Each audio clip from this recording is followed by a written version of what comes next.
сая би тодорхой мэдээллийг авлаа. Хинтээ хот байгуулалт хөгжлийн газар руу ярьлаа. Холбогдлоо. Энэ ажлын хэсэг хязгаар байгуулагдсан юм бэ гэсэн чинь үнэхээр 29 хоногийн өмнө юм байна. Яагаад та нар өөрсдөө ингэж юугаа ажлын хэсгээ хурдуулдаг юм бэ?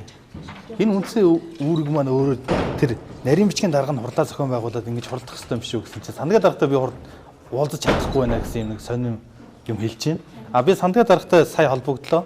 Сандгаа дарга команд штабын сургалттай байгаа юм байна. Өчигдрөөс одоо маргааш шиг хүртэл 3 хоногийн онцгой байдлын сургалт болж байгаа Улаанбаатар хотод энэ дээр байрлаж ажиллаж байгаа юм байна 72 цагаар. Тэгэхээр ямар ч тач өнөө маргааштай бол боломжгүй юм байна. Би чамд энэ сургалтыг дуусаад ямар ч тач цаг хэлье. Чи жагар төлөөлөгч юм уу? Иргэдийнхаа нэг төлөөлөгчийн утасны дугаарыг аваад үлдчихгээ тэгээд эргүүлээд тэр товоо мэдэг дээр л чи. Чи одоо сандаг сүрэнд ингэж хэл.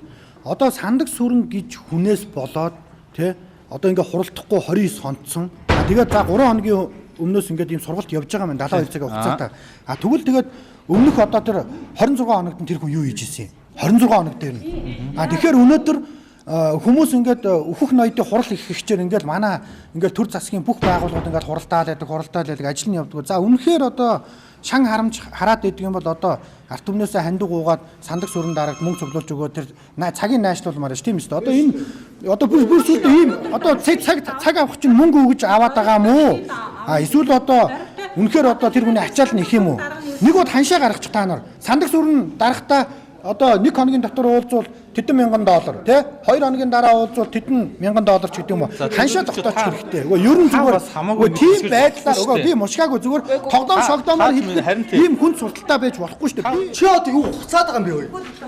Ажлыг хийх хэрэгтэй байна заа юу. Наадуул чинь бүгд мөнгөө төлцсөн өнөөдөр Монгол улсын иргэ сонгоцсон иргэдэн сайд хүмүүс нь тэндээ ажиллаа хийж байна. Нэг ч хүн энд гарч дөрөвтэйгэн үг хэлсэнгүй бисээ орж ирээд харахад энэ хүмүүс чи бүгд гэр бүлтэй штэ. Завсаа та нарыг бүгдээ чинь дэмжиж гаргаж ирсэн хүмүүс чинь энд ингээд зовоод байна штэ. Ажил амьдралаа алдаад амьсгалж унтаж чадахгүй байна. Өнөөдөр зүрхний өвчтөй олцоод иж байна. Арич тийм нэрэ 30 хоног үлээж хахад 3 хоногийн ажил яриа иж байна. 29 26 өдөр нь юу хийсэн? Юу хийсэн? Яг сандаг сүрэн дарга нь. Тэгвэл сумын газар нь тэр доогуур байгаа тэр хурган дарга нартай үүрэг өгөлтөө. Дээр нэг попрод идэг доогуур нэг ажил хийж ийн гэд худлаа цаг мага яриад идэг. Улсын ажлыг ингэж уйчаа та нар улсад юу хийж ийн гэж явдیں۔ Бид нарын татвараар эцсийн салимжиж байгаа. Бид нарын татвараар энэ үйл ажиллагаа явуулж байгаа. Бид нар өнөөдөр ажиллаа хийгээд татвараа төлөө явж байгаа. Энгийн иргэн нэр арайчтай нэр бол